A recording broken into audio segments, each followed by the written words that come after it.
Most people don't fail at the beginning. They fail at 90%, right before something changes. At the start, everything feels new. You're excited, you're motivated, you're full of possibility. Then reality sets in. Progress slows. Results don't show up as fast as you imagined. Effort feels heavier.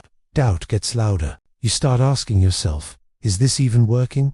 Am I wasting my time? Maybe I'm just not meant for this. And this is where most people quit. Not because they're incapable, but because the reward hasn't arrived yet. They mistake delay for defeat. There is a phase in every meaningful pursuit where nothing seems to move. You're working, you're learning, you're improving, but externally, it looks the same. This is the invisible accumulation phase, and it feels frustrating because effort is visible to you, but results are not. What you don't see is that pressure is building beneath the surface. Like water behind a dam, breakthroughs are rarely gradual. They're sudden, but the build-up, that's slow, quiet, unnoticed. Colonel Harlan Sanders, the founder of KFC, was rejected over 1,000 times before someone agreed to try his recipe. 1,000 rejections. Most people would have stopped at 50 or 100, but he kept going past the point where quitting felt reasonable. And eventually, the breakthrough came. Not because he was lucky, but because he stayed long enough to meet it. Marie Curie spent years handling dangerous materials, facing skepticism, working under harsh conditions to isolate radium. There was no immediate applause, no instant recognition, just repeated effort, and eventually her discoveries reshaped science and medicine.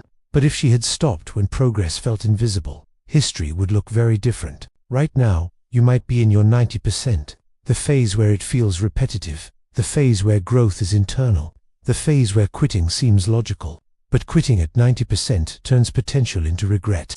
The difference between ordinary and extraordinary is often just endurance through the boring middle. Stay with it. One more week, one more attempt, one more improvement, one more push, because success often hides behind the last stretch of doubt. You won't know the exact moment when everything shifts, but you will know if you gave up too early.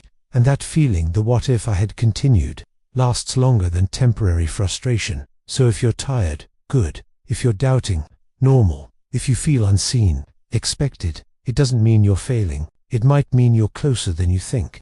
Don't quit at 90%. Push once more, and meet the version of yourself that was waiting on the other side.